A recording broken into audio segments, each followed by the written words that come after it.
देखा होगा भगवान का जब अभिषेक किया जाता है तो पहला अभिषेक किससे होता है बताओ। किस किस को जानकारी है? दूध से। बहुत अच्छी बात। क्योंकि जो 14 रत्न हैं उनमें से पहला मतलब एक जो रत्न है वो दूध है, तो इसलिए पहला जो अभिषेक होता है वो दूध से होता है। तो दूध को लेकर के एक सीख भी भगवान ने दी है। कई बार ऐसा होता है आप हमारे घरों में कि बच्चे कई बार कहना नहीं मानते, थोड़े जिद्दी हो जाते हैं, या पढ़ाई में मन ना लगना, ध्यान एक केंद्रित ना होना, ये समस्याएं क्यों आती? कई बार ऐसा होता है कि माता जी ने गिलास में दूध भर करके बच्चे को दे दिया, बच्चे ने ग्रहण कर लिया, गिलास खाली हो गया। अब मान लो वही दूध उसके भाई को देना है, गिलास खाली कर दिया, या थोड़ा सा दूध बच गया जग के अंदर, तो माताएं क्या करती हैं कि उसी गिलास में डाल देते, बेटा इसको और पी ले। या उसके भाई को देना है तो उसी में डाल करके बेटा इसको और पी ले। कई बार ऐसा हो जाता है। तो जो झूठे गिलास में हम दूध ग्रहण करते हैं उससे हमारी बुद्धि का विकास रुक जाता है, क्योंकि दूध को रत्न कहा जाता है, जिसके कारण हमारा मस्तिष्क, हमारी सोचने की शक्ति एकाग्रित नहीं हो पाती है, जिसके कारण बच्चे जिद्दी हो जाते हैं कई बार, या थोड़े दुर्गुण की ओर बढ़ने लग जाते हैं। तो दूध जो रत्न है ये उसका प्रभाव है। कभी भी झूठे पात्र के अंदर दूध ग्रहण नहीं कराना चाहिए बच्चों को। जब भी लो स्वच्छता के अंदर, मान लीजिए जैसे अब एक बार दूध ग्रहण कर लिया, दोबारा देना है तो या तो उस बर्तन को धो लो, पानी से थोड़ा सा धो लो, या दूसरा बर्तन ले लो। जो आप झूठे में डाल देते हो ना, उससे बुद्धि विकृत हो जाती है, विकास रुक जाता है। यही कारण है बच्चे आजकल थोड़ा सा जिद्दी हो रहे हैं। झूठा हो गया ना वो, क्योंकि रत्न है वो। रत्न को कभी भी झूठे या अपवित्र स्थान पर या बर्तन में नहीं रखा जाता है, ये उसका नियम है। तो शालिग्राम जी को नंद बाबा खूब दूध से, दही से, शक्कर से नहला रहे हैं, एकदम स्नान करा रहे हैं। इधर ठाकुर जी बैठे बैठे देख रहे हैं, जो कह रहे बढ़िया बढ़िया भोग बनो है, यहाँ दूध दही को सेवन कर रहे हैं कि बाबा मुँह दे दो, मुँह दे दो। अब नंद बाबा ठाकुर जी को डांटने लगे कि नहीं लल्ला, ऐसा नहीं करते हैं, बैठ जाओ शांति से, जय जय है, ये पूजा चल रही है।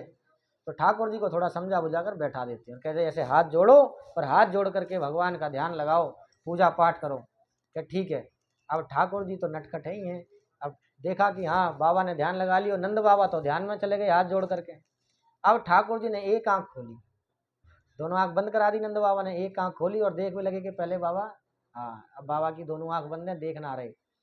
फिर देखो शालिग्राम जी को, क्योंकि ये तो बड़े मीठे से लग रहे हैं, स्वादिष्ट लग रहे हैं, खूब दूध दही। जब इनको इतना दूध दही नवा रहे हैं तो ये कितने मीठे होंगे, क्योंकि जब दूध दही इतनी मीठी होती है तो ये तो रोज पीवें।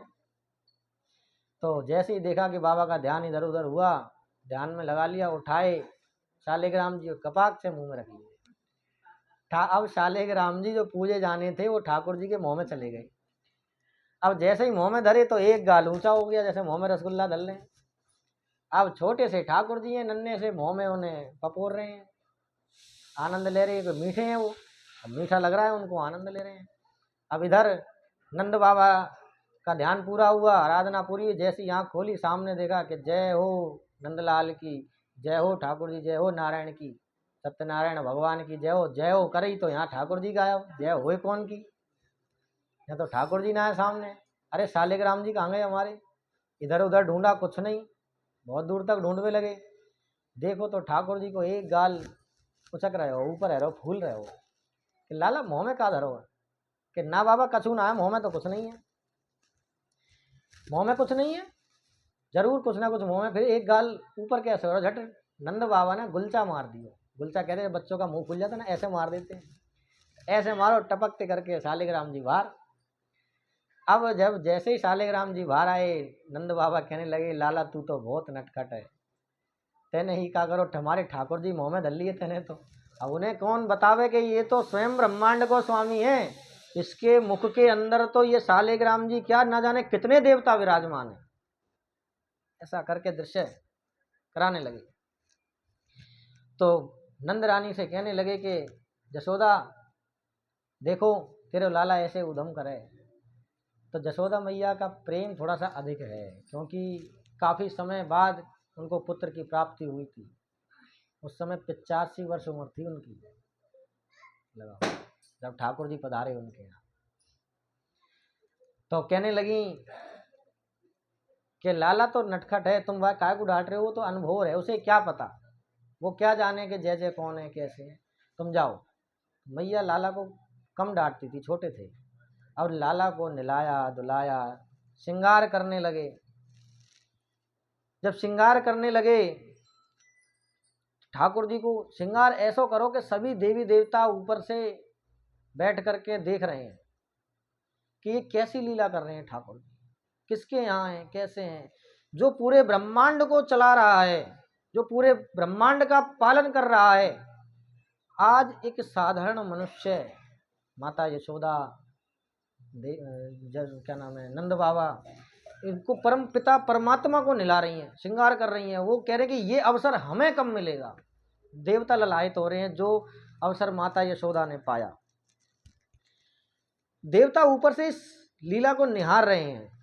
निहारने के पश्चात माता ने जब श्रृंगार किया, लाला को सामने बैठाया, तो ठाकुर जी श्रृंगार दिखा कि आज मैं बहुत सुंदर लग रहा हूँ। खुद को निहारा एक बार कि मोती के हार हैं, ये हैं, और सांवली सूरत, मोर मुकुट ऊपर से पहन लियो, मैया ने काजर लगा दियो, आंटी में बंसी धर दी। तो कह रहे हैं आज तो मैं बहुत सुंदर लग रहा हूँ। और सुंदर लगते लगते ठाकुर जी झट नाचने लग गए, नृत्य कर रहे हैं। जो सृष्टि को नचा रहा है वो आज यशोदा के आंगन में नाच रहा है।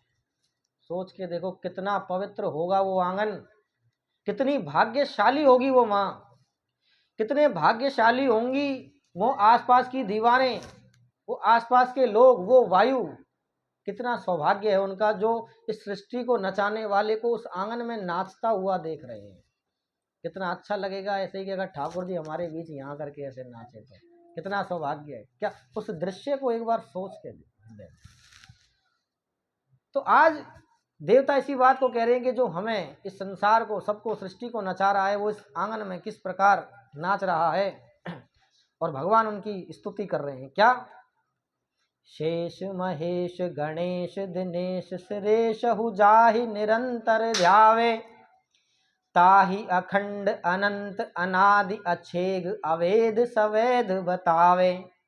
नारद से सुख व्यास रहे, प्रचा हरि कोहु पुन पार न पावे।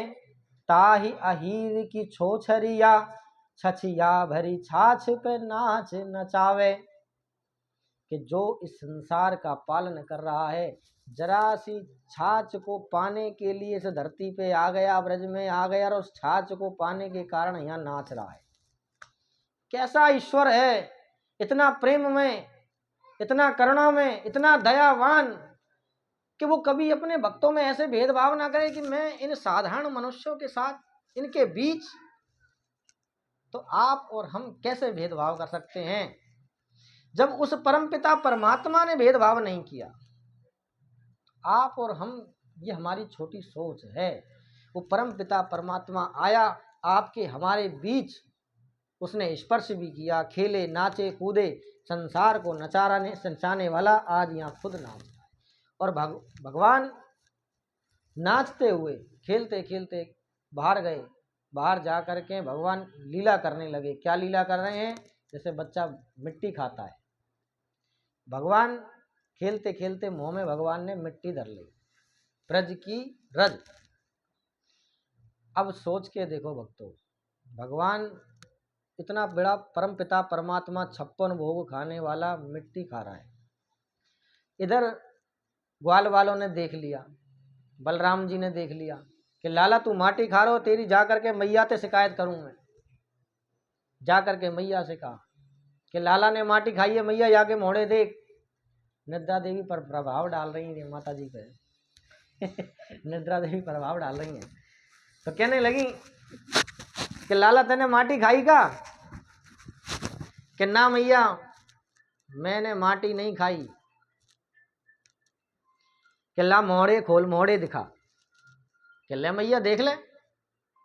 अब मैया ने जैसे ही मुख खोला लाला का ऐसे पकड़ करके, तो भगवान का मुख खुलते ही मैया को संपूर्ण ब्रह्मांड भगवान के मुख के अंदर दिखाई दे गया। सभी देवलोक, ब्रह्मांड लोक, स्वयं भगवान नारायण, और वहीं पर मैया ये भी दृश्य देख रही है, इस ब्रह्मांड के अंदर एक नंदगांव है, नंदगांव के अंदर नंद महल है, नंद महल में नंद को लाला है और नंद लाला के सामने यशोदा मैया बैठी है और वो मुख खोल करके वह माटी देख रही है, खुद यहाँ बैठी और खुद अपने आप को उसके अंदर देख रही है, संपूर्ण ब्रह्मांड।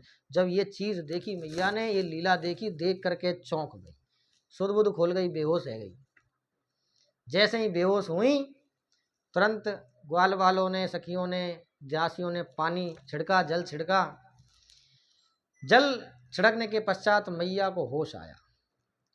अब सुखदेव जी कह रहे हैं कि राजन, इस लीला की गहराई को समझो, भगवान ने माटी क्यों खाई, क्या कारण था? भगवान ने आपके, हमारे कलयुग के भक्तों के उद्धार करने के लिए माटी खाई। आप और हम उनको 56 भोग अर्पण करते हैं, लेकिन किसी भक्त का मान लो सामर्थ्य ना हो 56 भोग अर्पण करने का, तो वो भक्तगण उनका प्रसाद कैसे पाएंगे? उस भीड़ में घुसने की जरूरत नहीं है, अर्थव्यवस्था नहीं है तो कोई बात नहीं कि मैं अपने भक्तों के लिए स्वयं बैठ करके इस रज का भोग लगा रहा हूँ, खाई और वहाँ छोड़ दी। कि जो लोग मेरा प्रसाद वहाँ जा कर के नहीं पा सकते हैं, वो ब्रजमंडल की भूमि पे ही आ जाएं और इस रज को उठा करके ग्रहण कर लें, मस्तक पे लगा ले, मेरा प्रसाद, स्वयं का प्रसाद मिल जाएगा। आप 56 भोग लगाते हो, ठाकुर जी के सामने रख देते हो, ये हमारी आपकी भावना है, भगवान ग्रहण कर रहे हैं, लेकिन हम आप अपने स्वार्थ, अपने स्वाद के हिसाब से भोग बनाते हैं कई बार।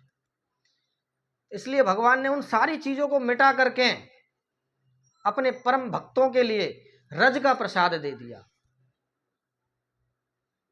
कि आपको किसी प्रकार की कोई हानि, लाभ या कोई व्यवस्था करने की जरूरत नहीं है। आपको बिन मांगे मोती मिले और मांगे मिले ना भी, बिन मांगे प्रसाद दे दियो, और क्या चाहिए तुम्हें? कि 56 भोग तो बहुत दूर की बात है, मैं अपने मुख का निकला हुआ, स्वयं परमपिता परमात्मा के मुख से निकला हुआ प्रसाद आज भी आपके बीच है, उसी ब्रजभूमि पर, उसी ब्रजरज के रूप में। तो कौन कहता है कि ईश्वर नहीं है? आज भी वो ईश्वर हमारे साथ है, जो आप ब्रज रज तिलक धारण करते हो, गुरुओं के प्रभाव से, गुरुओं की आज्ञा से स्वयं परमपिता परमात्मा आपके शीश पर विराजमान रहता है, आपके ऊपर आशीर्वाद बना रहता है ब्रज रज के रूप में। हमारे ब्रज में तो जो कहते हैं कि जब अखाड़ा होता है, अखाड़े की जो रज होती है उसके अंदर आज भी छाछ और हल्दी और न जाने क्या क्या मिलाया जाता है। क्यों? क्योंकि वो भगवान की रज है, भगवान उस रज पर खेले हैं। और जब वो अखाड़े में उसको प्रणाम करके जब पहलवान वहाँ उतरते हैं और छोटी मोटी जो चोट लगती है उस रज से ही ठीक हो जाती है। एक समय हमारे ब्रज में ऐसा भी था कि जाके वो विवाह ना एरो हो ना, वो मृज रज लगा ले, महीना भर में फेरा पड़ जाए, ऐसा भी प्रचलन था ब्रज में किसी समय पर, क्योंकि तेज था उस समय, आस्था थी, ब्रज में भक्त आया करते थे। अब सेल्फी वाले ज्यादा आते हैं, ये प्रभाव है। तो भगवान कह रहे हैं कि मैंने तो अपने भक्तों के लिए मुख का निकला हुआ प्रसाद दिया है, तुम तो सामने रख के प्रसाद बनाते हो उसको। जब ये संसार बना, सुखदेव जी कहने लगे कि राजन, इस लीला को गौर से ध्यान से सुनो, कि जब ये संसार बना, संसार बनने के पश्चात सभी देवी देवताओं के काम बांट दिए गए। जब सभी देवी देवताओं के काम बांट दिए तो अंत में मुक्ति देवी बची, कहने लगी कि प्रभु आपने सभी को काम बांट दिए, मुझे मेरी मुक्ति का उपाय नहीं बताया, मुझे आपने ऐसा कार्य दिया कि मैं सबकी मुक्ति करूं, लेकिन अंत में कभी मेरी भी मुक्ति होगी, मैं भी तो आपके अधीन हूं, मुझे भी तो मुक्ति चाहिए, मेरा भी समय पूरा होगा, मेरी मुक्ति कैसे होगी? प्रश्न कर रही है। मुक्ति कहे गोपाल सो मेरी मुक्ति बताए। और गोपाल क्या कह रहे हैं कि ब्रज रज उड़ मस्तक लगे, मुक्ति मुक्त हो जाए। तो याते बड़ो आशीर्वाद काले होगे महाराज, कि भगवान ने आपके और हमारे बीच में अपने चरणों की रज को आज भी मौजूद रखा हुआ है। मान लो प्रलय आई, समय बदला, लेकिन भूमि तो वही है, पृथ्वी तो वही है, रज तो वही है। भगवान तो साक्षात आपके हमारे बीच हैं, बस हम उसको पहचान नहीं पाते हैं, देख नहीं पाते हैं। अब काफी समय से जब भगवान ये लीला कर रहे हैं तो इधर गोपियां अपने घर जा चुकी हैं, संध्या काल हो गया। संध्या काल होने के पश्चात कहने लगे सुखदेव जी, राजन गोपियों के मन के अंदर हिलोर उठने लगी। क्या कह रही हैं कि हमें कई घंटे हो गए, हमने कृष्ण को देखा नहीं है। गोपियां कुछ क्षण तक अगर कृष्ण के दर्शन ना करें तो वो व्याकुल हो जाती थी। तो उनके मन में हिलोर उठी प्रेम की कि हमें कृष्ण के दर्शन करने हैं, काफी समय से हमने कृष्ण के दर्शन नहीं किए। तो गोपियों ने क्या किया, अब ऐसे तो सास उनकी बाहर जाने देगी नहीं, उन्होंने अपनी अपनी मटकी उठाई और खिड़की से बाहर फोड़ दी और क्या कह दी कि वो नंद को लाला हमारी मटकियाँ फोड़ के चलो। झूठा इल्जाम ठाकुर जी पे लगा रही हैं। अपनी सास से कह रही कि वो फोड़ दो, हमने उलानो दे के हमें ताना कहना है, शिकायत करना हमारे ब्रज में कहते हैं उलाना। तो कह रहे उलानो दे के हमें, हम नंद रानी जी को हवा लेके आ रहे हैं। सास से बहाना लेकर के झट पहुंच गई नंद महल कि या बहाने कम से कम दर्शन तो है जाएंगे। जब महल पहुंची तो सामने माता यशोदा वहां दही बिलो रही थी, छाछ निकाल रही, चला रही। अब सोच के देखो, भगवान माता यशोदा जी दही बिलोती हैं। अब कभी आपने ये चीज, हवा कहाँ पे आ गई महाराज, आराम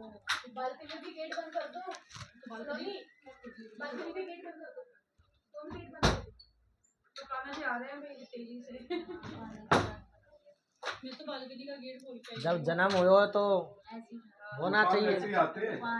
भादों की रात कारी झुकी रे अंधरिया भयो अजब कमाल जायो देव की ने लाल। हाँ, दिन में अंधेरी, जन्म हुआ तो अंधेरी रात तो है नहीं जरूर। तो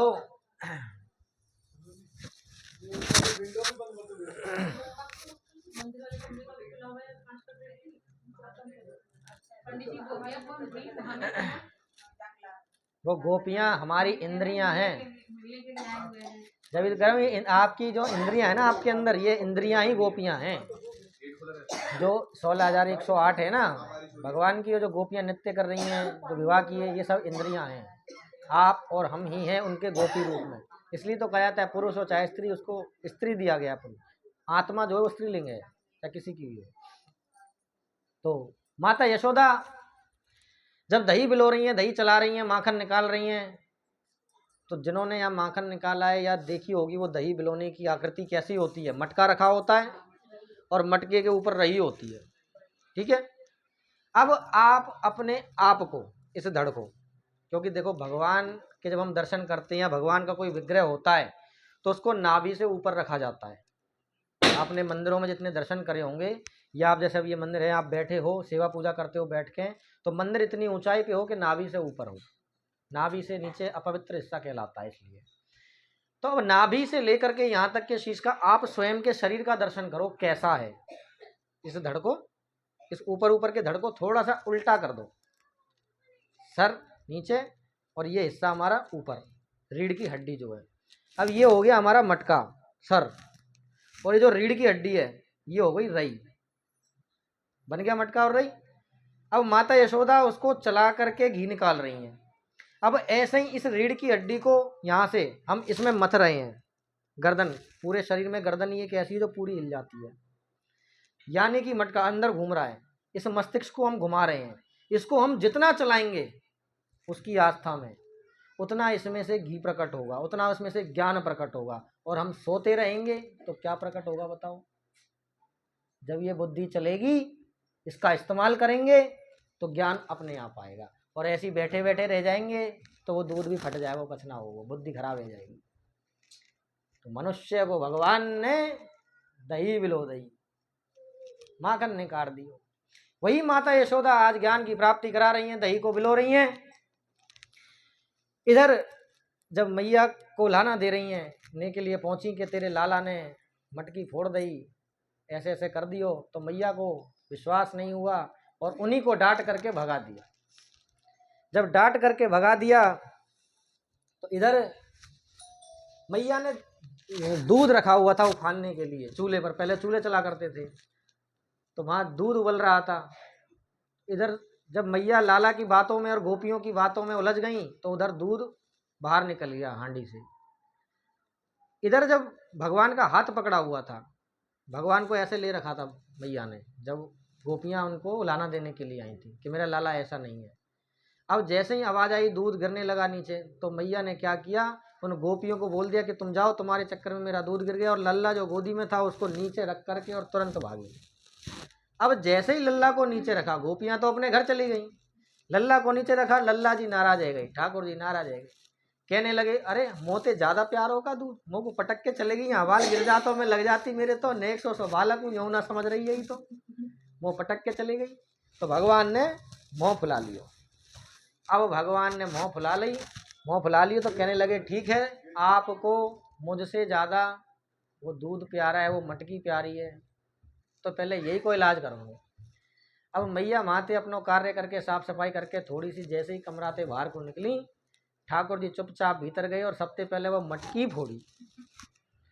अब जैसे ही मटकी फूटने की आवाज़ आई, तुरंत माता यशोदा तुरंत कमरे में पहुंची और देखा कि इन्होंने तो मेरी पर सास की मटकी फोड़ दी। होता है ना कि सास को बहू को दे जाए, वो बहू फिर आगे बहू को दे जाए, तो ऐसे तो पीढ़ी से चली आ रही थी, 2-3 पीढ़ी से सबसे पुरानी मटकी थी। इन्होंने तो मेरी मटकी, पुरानी मटकी फोड़ दी। या कन्हैया ने तू इतना उधम करे, आज तो ये नहीं छोड़ूं मैं। मैया थोड़ा क्रोध में आई और कन्हैया को कहने लगी कि आज तेरे हाथ पामन ने बांधूंगी, तुझे बांधने चल रही।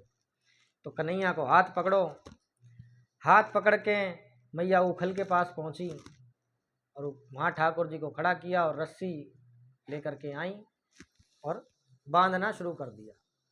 अब मैया भगवान को देखो, श्याम सुंदर को बांधने चली, जैसे ही बांधने को गांठ लगाने को रस्सी आगे करें, 2 उंगली छोटी पड़ जाए, और रस्सी लेके आए, जोड़ें, फिर बांधें, फिर छोटी पड़ जाए, फिर लामें, फिर बांधें, फिर छोटी पड़ जाए, ऐसे 5-7 बार मैया ने करो। अब मैया यूँ कह रही है कि इतनी लंबी रस्सी कर दी, अभी तक ये बंधवे में ही क्यों ना आ रही है, तू इतना मोटो कैसे है गयो। अब कहने लगे सुखदेव राजन दर्शन करो, मैया के अंदर क्रोध की भावना है, माया का प्रभाव है, और वो इस मायापति को बांधने चली हैं, इसलिए वो नहीं बंध रहे हैं। लेकिन मैया जब थक गई, उन्होंने कह दिया कि तो बंधवे में नहीं आ रहे हो। मैया जब परेशान हो गई, मात्र भाव प्रकट हो गया, तो भगवान तुरंत बंध गए।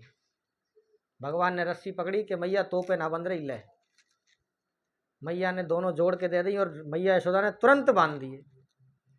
जब आपके और हमारे हृदय के अंदर जब हम ये सोच लेते कि ये काम कर दो, या हमें ये चीज़ चाहिए, या हमें वैसी व्यवस्था चाहिए, अपने मन से अपना हृदय चलाते हैं हम, जब ये माया को मांगते हैं, तो भगवान आपसे दूर हो जाते हैं और माया आपको दे देते हैं।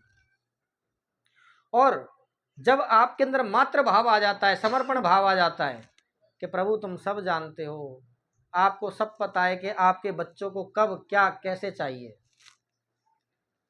तो भगवान खुद ही समर्पण हो जाते हैं, अपने आप भगवान आ जाते हैं, आपकी हमारी सोच से ऊपर भगवान दे देते हैं। लेकिन जब जब मनुष्य दिमाग चलाता है, जब जब वो अपने विनाश का कारण बनता है। जब तक क्रोध था वो बंधनों से मुक्त था, बंधा नहीं। जैसे ही समर्पण हुआ, वो उनके प्रेम के बंधन में तुरंत बंध गया। इस संसार को चलाने वाले को माता ने बांध दिया, ये प्रेम की लीला है। जब माता बांध करके चली गई कि अब तू यहीं बंद हो रहा है, मैं जा रही हूँ, अपने काम में कर लूँ, तो भगवान तो नटखट हैं। भगवान ने क्या किया, भगवान उस उखल को लेकर के तुरंत आगे की ओर चल दिए। जब भगवान चलने लगे तो उन्हीं के आंगन में ही 2 वृक्ष खड़े हुए थे, कुबेर के पुत्र थे दोनों। उन्होंने नारद जी को सम्मान ना देने के कारण, ऋषियों का अपमान करने के कारण उनको राक्षस योनि प्राप्त हुई थी। तो भगवान उनका उद्धार करने के लिए भगवान ने उखल बंधन लीला करी। कुबेर के पुत्रों को, जो उन्होंने वृक्ष रूप लिया था, उनके बीच से भगवान उखल लेकर के जाने लगे और वो दोनों वृक्षों को जड़ से उखाड़ दिया और उनको उस योनि से मुक्त कर दिया। कुबेर पुत्र अपनी योनि से, श्राप से मुक्त हुए। तुरंत जब आवाज़ जोर से आई तो इधर यशोदा मैया ने देखा किसी प्रकार की आवाज़ आई है, तो मैया तुरंत भाग करके आई, आ करके लल्ला को हृदय से लगा लिया कि लल्ला आज के बाद मैं तुझे कभी नहीं बांधूंगी, मुझे क्षमा करना। ऐसा करके कन्हैया को प्रेम करने लगी। इधर नंद बाबा ने देखा कभी ना कभी, रोज ना रोज, हर दूसरे दिन कोई ना कोई राक्षस हमारे नंदगांव इसमें गोकुल के अंदर आ जाता है कन्हैया को मारने के लिए। कभी अब उनको नहीं पता था कि वो देव हैं, कुबेर के पुत्र हैं। और भी पहले अनेकों वृत्तासुर या वायु के रूप में जो है राक्षस आए, जैसे कि पूतना आई। ऐसे कर करके जब राक्षस ज़्यादा आने लगे तो नंद बाबा कहने लगे ऐसा करो, यहाँ से हम कहीं दूसरी जगह चले जाते हैं, कहीं ऐसे स्थान पे जाते हैं जहाँ जा कर के मेरा लल्ला, मेरा कन्हैया साकुशल रहे, उसको किसी प्रकार की कोई डर ना हो, कोई राक्षस उस तक ना पहुँचे। तो कौन सा स्थान चुना गया? नंदगांव। अब ये क्यों चुना गया, नंदगांव ही क्यों पहुँचे? ये भी उसी की लीला थी, क्योंकि हमारी लाडली जी ने कह रखी ना कि जब तक दर्शन नहीं होंगे मैं नेत्र नहीं खोलूंगी। ये लीला किस किस को पता है? हमारी लाडली जी, देखो ठाकुर जी हमारी लाडली जी से छोटे हैं, है ना। अब छोटे हैं क्यों हैं? क्योंकि जब अवतार लेने का समय आया तो श्री जी से कहा कि चलो धरती पर चलते हैं, अवतार लेने का समय आया है। श्री जी कहने लगी क्या वहाँ पर गोवर्धन पर्वत है? क्या वहाँ पर शुक है? क्या वहाँ पर गैयाएँ हैं, छाछ है, ये ब्रजवासी है, मेरी सखियाँ हैं? अगर जब ये नहीं है तो मैं भी नहीं जाऊंगी, मैं वहाँ जाकर क्या करूँगी? तो ठाकुर जी कहने लगे जब आप ही नहीं जाओगी तो मैं ही जाके क्या करूँगा? तो ऐसा है कि अगर तुम इनके संग जाओगी तो चाहे मुझे पूरा ब्रजमंडल गोलोक, इसको गोलोक धाम कहा जाता है ब्रजमंडल को, कि पूरा गोलोक धरती पर उतारना पड़े और फिर मैं आपके साथ जाऊंगा, बिना आपके मैं भी नहीं जाऊंगा। तो भगवान ने इस ब्रजमंडल का प्रागट्य किया। सभी जो है जैसे गोवर्धन पर्वत, अन्य देव सभी पधारे, ब्रजवासी पधारे, उसके बाद हमारी श्री जी पधारी, उसके बाद ठाकुर जी पधारे। इसलिए हमारे ठाकुर जी छोटे हैं राधा रानी से। हाँ, तो छोटे लग भी रहे हैं, आज जन्म हुआ ना। तो उम्र में भी और हाइट में भी और पद में भी हमारी श्री जी ठाकुर जी से बड़ी हैं। इसलिए कहा जाता है, देखो कभी ये नहीं कहा जाता ब्रज के मालिक, ऐसा नहीं है। ब्रज की अधिष्ठात्री देवी श्री राधा रानी, अधिष्ठात्री देवी कहा जाता है, ब्रज की मालिक राधा रानी। तो एक लीला और है बहुत गहरी। कहने लगे राजन, हमारा टाइम का है वो देखिए, क्योंकि लीला आज आनंद में चल रही है ना, कोई बात ना है, समय को दिक्कत तो ना कि हमारा ठीक है? हाँ। कहने लगे, ज़्यादा समय नहीं, थोड़ा सा और लेंगे। कहने लगी, कंस कहने लगा अरे कन्हैया जो है, मैं जितने राक्षस भेजता हूँ ये मारते चले जाता है, मारते चले जाता है, सब मृत्यु की सबकी सूचना आती है। अब उसको पता नहीं है कि अब यहाँ पर नंदगांव जाने की तैयारी हो रही है, वो अलग अलग योजनाएं बनाए चले जा रहा है इधर कंस। इधर नंद बाबा ने गोकुल से नंदगांव आने की पूर्ण तैयारी कर ली, सभी बैलगाड़ियाँ सजवाई गईं, सभी सामानों को उनमें लदवाया गया, लदवा करके और नंद बाबा नंदगांव की ओर प्रस्थान करने लगे। क्यों? क्योंकि नंदगांव की खासियत है कि नंदगांव की सीमा में अगर कोई राक्षस आता है तो वो पत्थर का बन जाता है, और बरसाने में अगर कोई राक्षस आता है तो वो सखी बन जाता है। ये बरसाने की खासियत है। तो इसकी भी लीला आगे होगी। जब नंदगांव आ गए, नंदगांव में आने के पश्चात फिर भी कंस नहीं माना। कंस ने वत्सासुर को भेजा बछड़ा बना करके। बछड़ा बना करके जब वो जंगल में चरने लगा, जब देखा कि ठाकुर जी और बलराम जी वहाँ भ्रमण कर रहे हैं, तो भगवान के ऊपर उसने प्रहार किया और भगवान ने उसका उद्धार किया।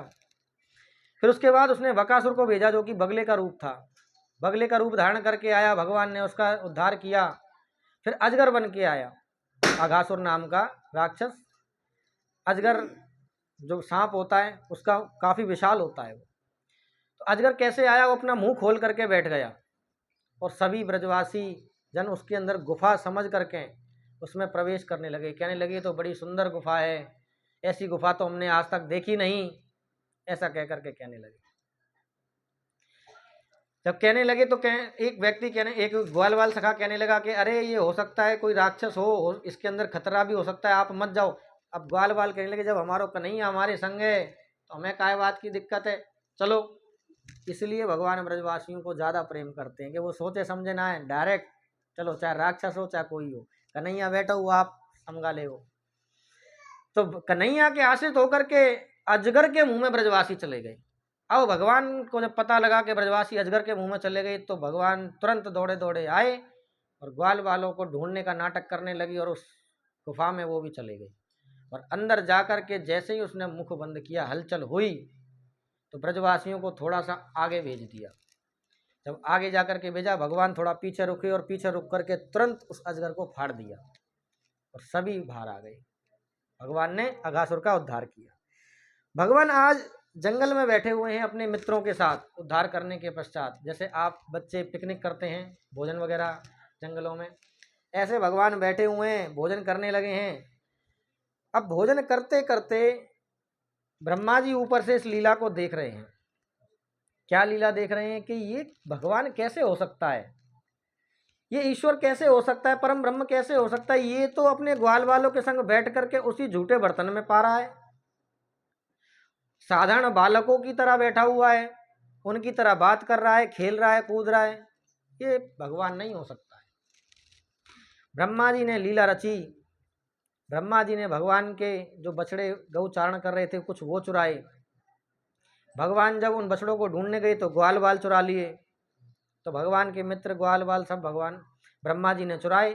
चुरा करके क्या कहने लगे, यावद् पदवत्सरः ओम कल्पादकवत प्रियातभः करादिद्यम्मः यावत् यष्टिः विशाच वेणुदलाशिगः यावत् भराभम्मः यावत् क्रिया यावद् विरार्दिकः सर्वविष्णुमया गिरोणवदजः सर्वरूपो भवो ब्रह्मः।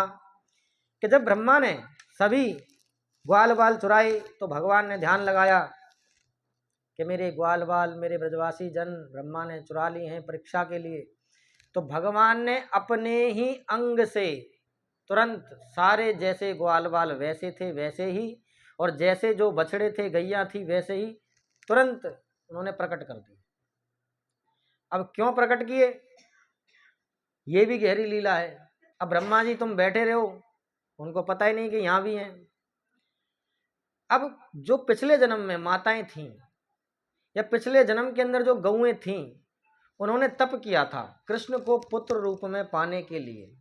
जैसे आज और हमने और आपने छोटी सी चेष्टा करी है, आमंत्रण दिया है, उनको दिया ना अभी पीले चावल। ऐसे ही भगवान ने उनकी लीला को पूर्ण करने के लिए भगवान ने स्वयं अपने अंग में से खुद को प्रकट किया। और जिन माताओं की इच्छा थी कि कृष्ण, जो गौएं थीं, कि जैसे ये बछड़े हमारा दूध पी रहे हैं ऐसे कृष्ण कभी आए हमारे यहाँ, तो भगवान बछड़े का रूप धारण कर उनके यहाँ पहुँचे और उन माताओं को दूध पान किया, उन माताओं को संतुष्टि दी। ग्वाल बाल बन करके उन माताओं के घर पहुँचे जो पुत्र रूप में पाना चाहती थी, उनकी सेवा करी, उनको आनंद प्राप्त कराया। जो माताएं गर्भवती नहीं थी उनके गर्भ में धारण हुए।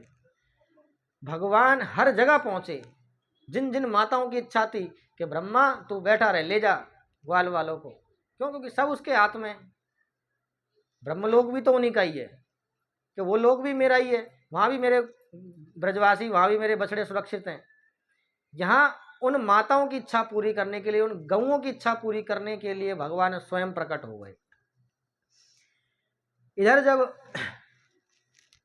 भगवान प्रकट हुए, प्रकट होने के पश्चात भगवान जिद करने लगे कि मैं गौ चराऊंगा, अब मैं बड़ा हो गया हूँ मैया, मुझे गौ चरानी है। जैसे बलराम जी लेकर जाते हैं, अन्य लेकर जाते हैं, उन माताओं की इच्छा पूरी कर रहे हैं, गौओं की इच्छा पूरी कर रहे हैं कि उनके साथ में खेलूं कूदूं आनंद करूं।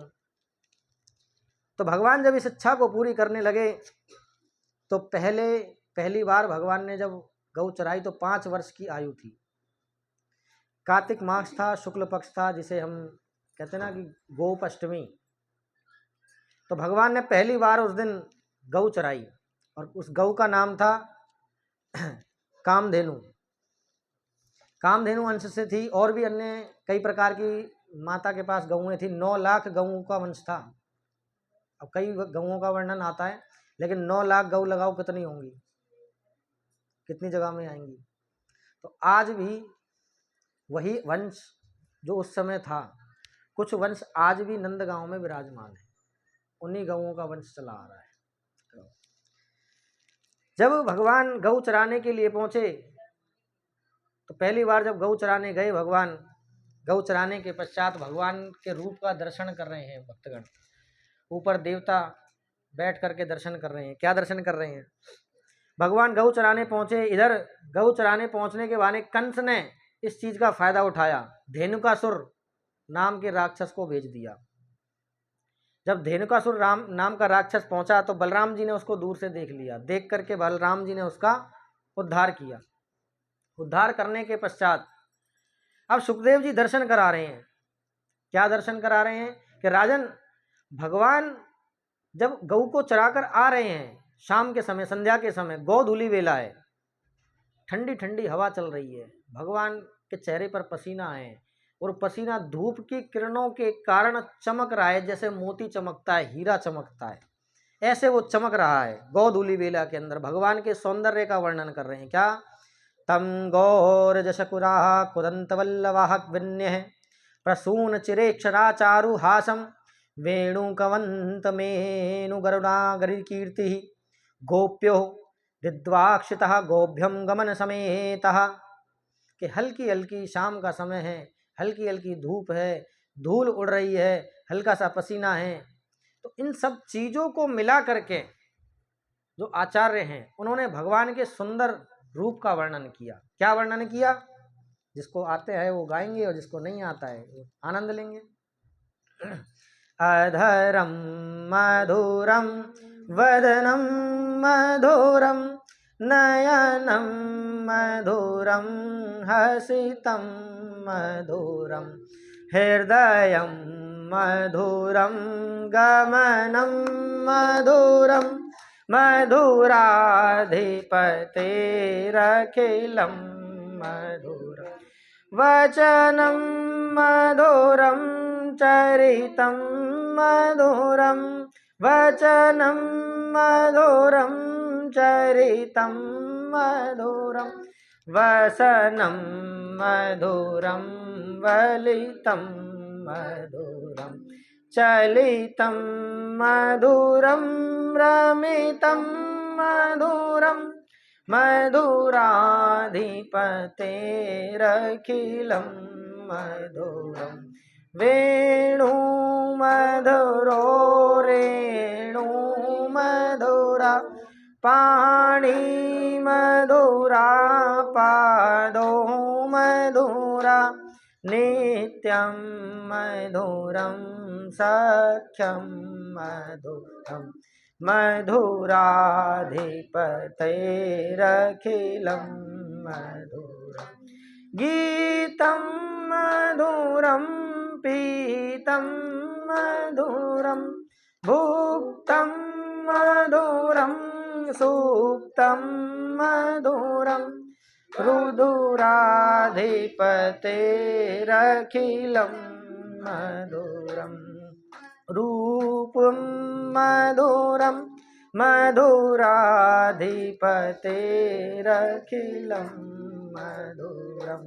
करणं मधुरं तरणं मधुरं हरणं मधुरं रमणं मधुरं वमितं मधुरं शमितं मधुरं मधुराधिपतेरखिलं मधुरं गुञ्जा मधुरा माला मधुरा गुञ्जा मधुरा माला मधुरा यमुना मधुरा बीची मधुरा सलिलं मधुरं कमलं मधुरं मधुराधिपतेरखिलं मधुरं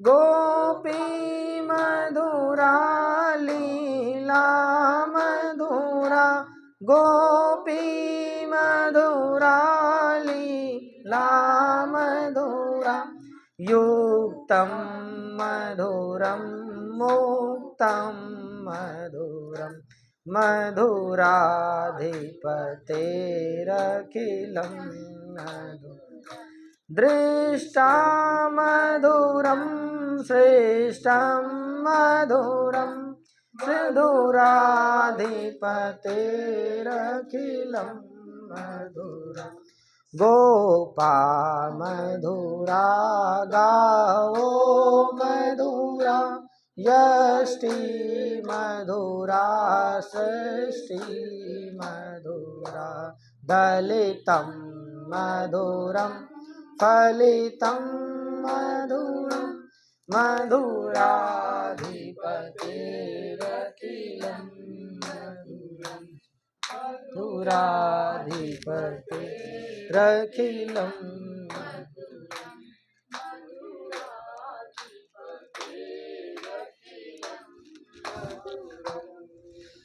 भगवान का जब रूप का वर्णन हुआ, रूप का वर्णन होने के पश्चात सभी ऋषियों ने देवताओं ने भगवान को प्रणाम किया। आज कन्हैया रात्रि में जब विश्राम करने के लिए गए तो उन्हें नींद नहीं आई। नींद ना आने के कारण भगवान सोचने लगे कि मैं यहाँ क्यों आया हूँ, मेरा आने का यहाँ क्या कारण है, कि मैं तो यहाँ ब्रजवासियों का कष्ट मिटाने के लिए आया हूँ, उनको इस माया से मुक्त कराने के लिए आया हूँ, राक्षसों से मुक्त कराने के लिए आया हूँ। भगवान जब आज सोचने लगे कि इन ब्रजवासियों का कष्ट पहले मिटाना मेरा कर्तव्य है, जब तक इनका कष्ट नहीं मिटाऊंगा मेरे आने का कोई फायदा नहीं है, तो भगवान काली देह की लीला को सोचने लगे। कहने लगे कि अब काली देह की लीला मुझे करनी होगी जिससे इन ब्रजवासियों का कष्ट मिटे। तो इसी प्रकार जैसे कि आज हमने भगवान के जन्म का आनंद लिया, भगवान को हमने पुत्र रूप में पाने का संकल्प लिया, भगवान को आमंत्रण किया, निमंत्रण नहीं आमंत्रण किया कि प्रभु हमारे बीच आओ, पधारो, हमें आनंद दो, हमें अध्यात्म का सुख दो, हमें आपकी साक्षात सेवा करने का सुख दो, हमें साधु संत ब्राह्मणों के ज्ञान का सुख दो, उनकी सेवा का सुख दो, हमें इस माया से निकाल करके प्रभु हे दीनानाथ, हे नारायण अपने चरणों में लीन करना, हमसे कभी किसी प्रकार का कोई अपराध ना हो, जो हमसे अनजाने में अपराध हुए उन्हें मेरे अनाथ, हे मेरे दीनानाथ उन्हें क्षमा करना, नारायण क्षमा करना। तो इसी प्रकार जब हमने आज भगवान को आमंत्रण किया, आनंद उठाया, तो ऐसे ही हम कल के लिए भगवान की काली देह की लीला का आनंद लेंगे। भगवान अपने भक्तों के लिए किस प्रकार धरती पर आए और उनका उद्धार कैसे किया, और उनके लिए किन किन राक्षसों से लड़े और कैसे कैसे लड़े, और गोपियों ने किस प्रकार भगवान को अपने पति रूप में भी देखा, प्रेमी के रूप में भी देखा, और रास का जो आनंद है ये सभी आनंद आप कल लोगे, थोड़ा थोड़ा सभी, एक दिन में सब कुछ नहीं।